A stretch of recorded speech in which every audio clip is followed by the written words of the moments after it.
Place à la lecture dans Il était une fois un livre. Voir la mer, donc il s'est fait nommer en Bretagne, il était l'instituteur de Sars. Avec Nathalie Ramage sur Fréquence 8. Donc, nous sommes de retour sur Fréquence 8 pour notre dernière journée de la semaine en compagnie de Sébastien Guilleux qui est venu nous présenter son 3e roman, Géocrime. Et après les 2 premiers dont je rappelle le titre, c'était Le fantôme de Romain Stern et La malédiction de l'œil bleu pour ceux qui souhaiteraient aller un petit peu plus loin dans la découverte de cet auteur. Bonjour Sébastien. Bonjour. Donc, depuis le début de la semaine, on a donc découvert ce qu'était le géocaching, pardon, en espérant que ce ne soit pas un synonyme, qu'on ne trouve pas beaucoup de cadavres dans les petites boîtes qu'on est censé aller chercher, c'est ça ? Et donc, j'ai découvert, moi, ce qu'était le géocaching. Je ne connais pas, mais je vais suivre le conseil de votre lieutenante et je vais sortir un peu. Et donc, je trouvais, comme je le disais dans les autres émissions, c'est vrai que, à la différence de vos romans précédents, là, on est sur une structure, une construction différente. Avec 2 parties surtout, et puis la 3e qui relie l'ensemble. Voilà, qui s'appelle Le ciel jaune, puisque du coup, j'ai été inspiré pour la dernière partie. Alors c'est juste avant l'épilogue. J'ai été inspiré par Le ciel jaune, donc on a eu, c'était donc en 2017. En fait, on s'était levé un lundi matin et le ciel était tout jaune. Et on se demandait bien ce que c'était ce phénomène, puisqu'on n'en avait pas du tout entendu parler. Bah, en tout cas, moi, pour ma part... Ça donnait une lumière très particulière. Voilà. C'était une lumière très particulière, très étrange. Et je me suis dit, tiens, ce serait bien ça pour faire la dernière partie de ce livre. Ça donne une dimension un peu apocalyptique, quoi. On était dans une ambiance de fin du monde. Voilà, on était dans une ambiance très bizarre ce jour-là. Et je me rappelle très bien de cette journée et on avait sur les carreaux ce sable, c'était très, très étrange. Et du coup, je me suis dit, ça fait un décor parfait pour l'épilogue de ce livre et pour relier un petit peu les 2 parties et lever le voile un petit peu sur tous les mystères. Dans le livre, j'explique pas d'ailleurs l'origine du ciel jaune. Je sais pas si vous l'avez remarqué. Je laisse le mystère planer sur ce ciel jaune. D'ailleurs, ou alors on va chercher sur Internet et on retrouve. Mais c'est un vrai phénomène. C'est un vrai phénomène qu'on a vécu donc aux dates citées dans le livre. D'ailleurs, il paraît qu'on va en revivre un épisode de Ciel jaune bientôt dans les prochains jours, donc je sais pas, peut-être qu'il y aura une autre histoire à écrire. Exactement. Donc voilà, la deuxième, comme je le disais, la première partie c'était plus l'enquête policière. Donc et quand la lieutenante dit j'ai compris, hop, tout s'arrête et on passe à la deuxième partie. Oui. Et là, quand on commence, c'est pareil, quand on approche du but, on se dit on va savoir de quoi il en retourne. Et bien là, c'est pareil, tout se stoppe. Ouais. Par contre, la 3e partie, elle est donc on a un retour à l'enquête. Oui. Ouais, on retrouve nos personnages du début. Voilà, on retrouve nos personnages du début, puisque là, tout va prendre sens et toutes les équipes. On va se rendre compte que tout ça a un lien, bien évidemment. Et là, tout s'emballe. Alors, ça va vite. Là, le marathon est lancé. Tout s'emballe, le compte à rebours est lancé. Ouais. Enfin, il y a une accélération du rythme de l'histoire. Ouais. Et c'est vrai qu'on est embarqué dans le rythme. Et là, on va jusqu'au bout. Ouais. En fait, on a deux parties distinctes qui posent les bases de l'histoire. Et ensuite, une fois qu'on a compris les deux parties, et c'est parti pour imbriquer les deux l'une dans l'autre. Et là, c'est vrai que ça va vite. Il se passe beaucoup de choses. Et dans cette ambiance assez spécial. Et alors, on y va. Alors, avant, vous mettez des dates. Oui. Donc, on est telle date. Ouais. C'est même plus des dates à la fin. Non, c'est des heures. C'est des minutes, ouais, des heures et des minutes. Des heures et des minutes. Hein. Donc, Ouais. là, on sent le palpitant Ouais. la tension qui monte. Voilà, parce que oui, il faut. Du coup, effectivement, il y a. En sachant quand même qu'il y a la vie d'un homme en jeu. Hein. Donc, Voilà, il y a la vie d'un homme en jeu. On va essayer de pas trop en dire, mais effectivement, il y a tout un suspense monté là-dessus. Donc il y a les minutes qui défilent. Il y a un homme qui est sur le point de mourir, qu'on peut même voir mourir presque en direct. Là on change un petit peu, on change de rythme complètement. On change de rythme. Et d'ailleurs, dans cet épilogue, on a la fin de l'histoire, je dirais. Enfin, la fin de l'histoire. Bien évidemment, l'enquête policière enfin aboutit. Ouais. On sait ce qui se passe. Enfin, on sait ce qui passe. Au niveau des policiers, l'enquête se clôture, c'est bien. Par contre, pour les autres protagonistes, là, c'est reste très ouvert. On ne sait pas du tout. On sait pas du tout ce qui va se passer pour eux.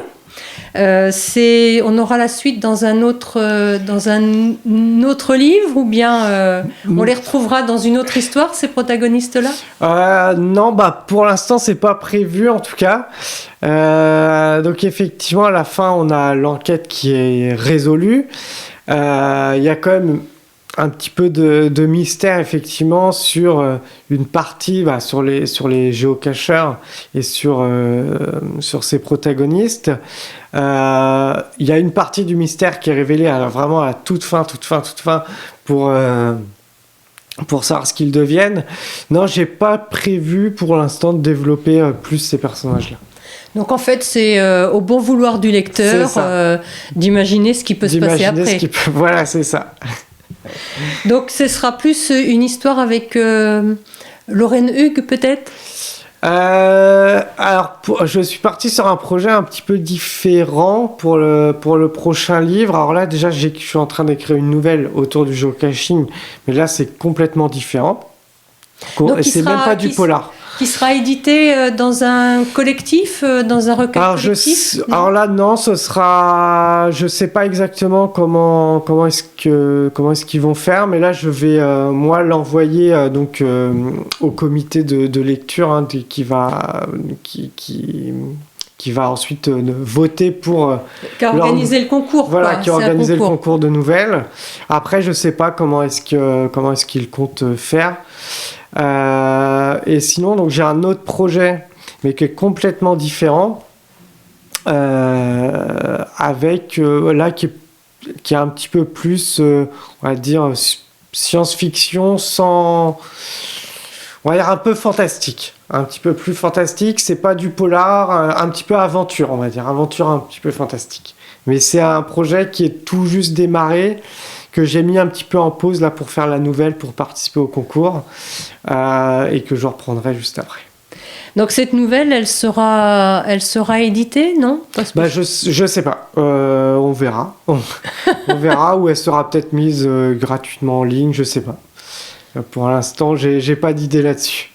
Oui, c'est pas vous qui décidez ensuite du devenir de cette nouvelle, quoi. Voilà, je laisse les membres les organisateurs du concours dire ce qu'ils voudront faire de cette nouvelle. De ces nouvelles. Donc c'est ce géocaching. Donc maintenant vous allez pouvoir retourner au géocaching. Oui. Donc vous nous avez expliqué en début de semaine en quoi consistait. Enfin, vous nous avez bien expliqué ce qu'était le géocaching. Oui. N'importe qui peut mettre des caches, c'est bien ça ? Ah oui, n'importe qui, oui. Oui, n'importe qui peut en poser, n'importe quel inscrit peut en poser. Il y a vraiment là-dessus... Il faut juste respecter des règles pour en mettre, mais après, n'importe qui peut en poser. Et vous savez comment sont choisis les sites sur lesquels... Enfin, les sites naturels ou enfin, les endroits où on en si pose? on a un lieu qu'on aime bien, qu'on veut faire découvrir, voilà, on peut en poser une, il n'y a pas de souci. Il faut juste respecter quelques règles de pose, mais sinon, il n'y a pas... voilà. Alors, vous nous avez parlé aussi de différents endroits et différents types de caches. Ouais. C'est un peu thématique. Est-ce que vous avez par exemple des géocacheurs qui sont plus intéressés par des lieux historiques, d'autres qui sont plus intéressés par les sites géologiques? Il y en a qui n'aiment faire par exemple que de la campagne par exemple, pas de ville. Il y en a qui détestent en chercher en ville parce que la ville c'est un peu plus stressant, il y a plus de monde, plus de passages. Donc et plus de risques peut-être de se faire voler sa boîte? Plus de risques de se faire voler sa boîte et puis plus de risques de paraître louche si on recherche quelque chose derrière.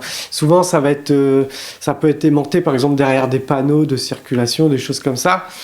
Donc ça peut paraître un petit peu louche. Donc je sais qu'il y en a qui n'aiment pas du tout faire en ville, mais qui préfèrent la campagne. Voilà, moi personnellement... peu importe, je trouve que toutes les découvertes sont belles à faire, que ça soit en ville ou à la campagne. Et, oui, mais vous êtes un inconditionnel. Voilà. Donc, mais effectivement, il y en a qui ont plus leur préférence sur les lieux. Ouais. D'accord, donc elles ne sont pas forcément répertoriées par thème. Non, par contre, il y a quand même ce qu'on appelle des attributs, c'est-à-dire que si on veut, après ça peut être des attributs, ça peut être n'importe quoi, mais si on veut par exemple qu'il y ait des tables de pique-nique à proximité parce qu'on décide de faire un pique-nique à côté, on va voir, il y a une table de pique-nique disponible, ou il y a un parking disponible, ou on peut promener son chien en laisse, puisque on peut aussi faire avec des animaux de compagnie. Mais là c'est pas du jeu quoi. Je suis pas sûr que les animaux trouvent facilement, parce que certaines peuvent être dures, mais en tout cas, si les chiens sont acceptés, c'est mieux que les chiens sont acceptés. Voilà, il y a ce genre de choses pour permettre, si c'est un monument historique, c'est mieux que c'est un monument historique, etc. D'accord, donc si c'est des ruines, c'est mieux, voilà, attention, il y a des ruines. Voilà. D'accord. Bon, alors maintenant, tout ce que vous avez voulu savoir sur le géocaching,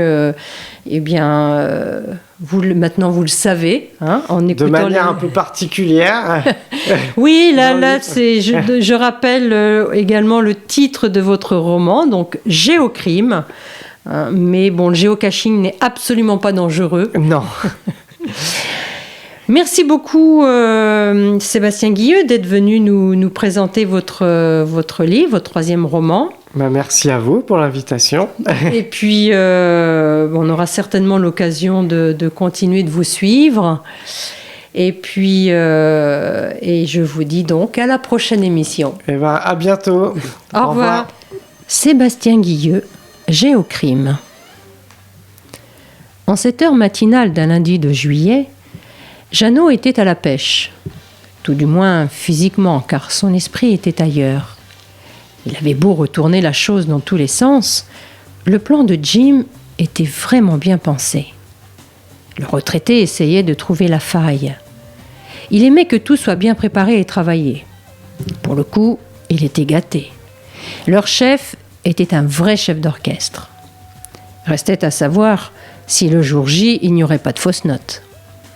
Le Willy semblait être le débile de la bande. Il ne comprenait rien à ce qui se passait, mais il faisait le boulot. Et puis, il paraît que c'est un pilote hors pair, c'est l'essentiel. En revanche, la fille, elle en avait dans le cerveau. Elle pourrait devenir dangereuse avec ses ordinateurs s'il lui prenait l'envie de fouiller dans le passé de chacun. Jeannot l'avait à l'œil pour ça. Pour l'instant, elle ne cherchait pas à fouiner, mais il faut toujours se méfier. Et l'autre Willy qui essaye de la choper. Les histoires de cul, ce n'est pas bon dans ce genre d'entreprise. Heureusement, la petite restait insensible. Puis le vieux Rollin veillait et surtout les surveillait. Le plan est trop bon pour tout faire capoter à cause d'une connerie comme ça. Ce qui gênait Jeannot dans l'histoire, c'était de ne pas connaître leur chef. Le plan était parfait, mais qui était ce Jim ? Pourrait-il lui faire confiance une fois le méfait accompli? Allaient-ils tous toucher leur part? L'ancien malfrat en avait suffisamment vu pour se méfier. Il fallait que Jim se montre à un moment ou à un autre. C'était un passage obligé. Sinon, Jeannot ne ferait pas le coup, tant pis pour l'argent. Devant sa canne à pêche, il venait de se décider. Le chef allait devoir se montrer et il faudrait l'avoir à l'œil pour ne pas se faire doubler. T'as fini de la faire chier. Rollin avait sauté sur l'occasion pour déclencher un scandale le premier samedi d'août. Dans la grande pièce du quartier général, il préparait des explosifs, tandis que Cinnamon s'affairait sur son ordinateur. Willy était encore venu la chauffer. « Qu'est-ce qui te prend, papy ?» demanda le jeune homme interloqué. « Tu ne vois pas que tu ne l'intéresses pas.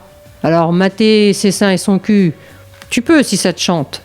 Mais laisse-la respirer un peu. » Dans son coin, la jeune femme souriait et ne leva même pas les yeux de son écran. « T'es son vieux ou quoi? Elle est bien capable de se défendre toute seule, la demoiselle. » Sur ces paroles, Willy caressa les cheveux de Cinnamon. « Putain, t'es vraiment con, toi. Hein ?» Cette fois, Rollin avait hurlé et pris une grenade en main. « Tu la touches pas ou je te fourre ça dans la bouche. »« Vas-y, essaye, grand-père. » Là-dessus, le retraité s'approcha du jeune homme et lui asséna un violent coup de poing dans le ventre. Willy, surpris, en eut le souffle coupé et tomba à genoux. Rollin lui tira les cheveux en arrière et commença à lui mettre la grenade dans la bouche grande ouverte. « Stop !» La voix provenait du haut-parleur. « J'ai dit stop ! C'est quoi ce merdier? Qu'est-ce que vous me faites ?»« On en a marre de passer nos week-ends ici, » répondit Rollin. « Et le petit commence à devenir cinglé, il a des pulsions. » « Calmez-vous. Je sais que ça devient long et que vos tâches sont quasiment toutes accomplies, mais il vous reste encore la répétition générale à faire. Et quand est-ce que vous allez nous rejoindre? J'ai pas l'habitude de prendre des risques pour un inconnu. Vous me verrez bien assez tôt. Non, maintenant. Rollin avait laissé la grenade dans la bouche de Willy et commença à détacher la goupille sous les yeux exorbités des deux jeunes. Arrête tes conneries, Rollin. Cette fois-ci, ce fut Cinnamon qui s'exprima en se levant de sa chaise et en s'approchant des deux hommes. « Tu vas trop loin, on ne peut pas tout faire rater, pas maintenant. » Par contre, elle marqua un temps d'arrêt et regarda la caméra bien en face. « Vous nous avez dit de ne pas nous faire confiance. Pourquoi vous ferait-on confiance si vous ne vous montrez pas ?» Silence. Jim n'avait pas prévu que ça dégénérerait aussi vite. Il avait bien sûr pensé à cela, mais pas aussi rapidement. Ils avaient encore plus d'un mois à tenir. Les week-ends promettaient d'être longs d'ici là. Il savait depuis le début qu'il devrait se montrer à un moment donné. Là aussi, il pensait avoir plus de temps. Montrer son visage si tôt pouvait lui nuire, mais ne pas le montrer ruinerait son plan si ça va m'orchestrer. Sa décision était prise. Il allait se montrer, et dès le lendemain matin. D'accord, je me montrerai. Demain, je vous rejoins au quartier général. Jim, le front en sueur, observa les réactions sur son écran. Il aperçut le petit rictus de Rollin qui enlevait la grenade de la bouche du garçon, lequel s'écarta du retraité sans traîner. « Mon Jeannot, tu m'as bien eu sur ce coup-là, » se disait Jim. « Mais je ne t'en veux pas, j'aurais fait la même chose que toi. » La bombe était désamorcée, mais il était sûr que l'ambiance serait désormais électrique dans la longère. Place à la lecture dans Il était une fois un livre. Voir la mère, donc il s'est fait nommer en Bretagne, il était l'instituteur de Sarzeau. Avec Nathalie Ramage sur Fréquence 8.